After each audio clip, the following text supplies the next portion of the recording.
The capital city came to a complete standstill this morning as hundreds bid their final farewell to former president and the Turanga Tuivunda Ratu Josefa Iloilo Uloivunda.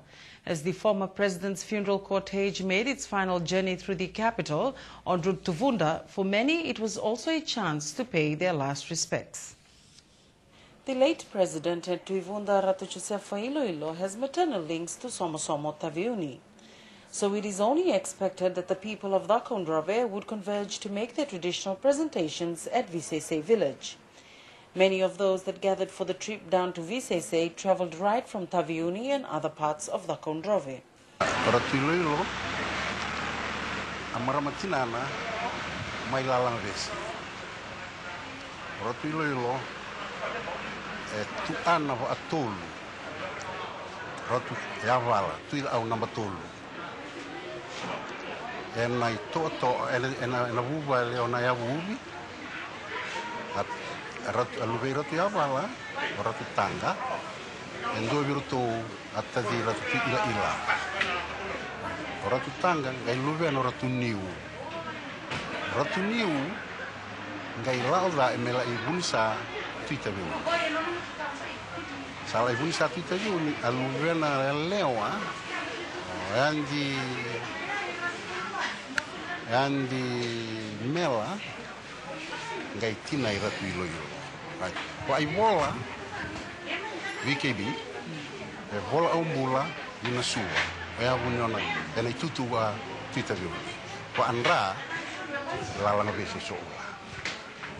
Ya no ni tutu Ratu Iloilo. E posso. Ratu Iloilo's father, Ratu Chermai Uloivunda, worked in Somosomo, where he eventually met Andi Melanaya. Ratu yavala tuila au namba tu. Imbal bali tu sarang ina lain ni tuila au. Ai lau au o liu ina mai. Ai lau o ai so ula. Mais somo. Ngai adi vida au ro imbal tu turanga tuila au ngo. E ma umbu Ratu yavala liu. Ton bali rau sema pa andra ba ni kan. Tuila au ngo sama atin 5 mbe ni tuila au. Imbal ni listali atu sarang tuila au. Etu ai Ratu Iloilo. 8 busloads of people left for Visese this afternoon. Yo, itu laungan elanga itu niwe itu evasu itu. Usangan ilada vertu baru tenu mai Visese. Itu nangai irungu tertunga Visese. Ya itu salah umai. Uni sarang itu ngol. Ela sarang mai buan dua tahun dua. Berarti aja turang tuila au. Ena nongai tutu wa ndra wa tuila au. Dia tu ngawala leu. The Iso Kula clan will traditionally request for the return of Ratu Iloilo's widow and the Kavunono Seniloli on Thursday afternoon. Sorry, that story was of the maternal family of Ratu Josefa Iloilo returning to Visese to present their traditional ring-ringo.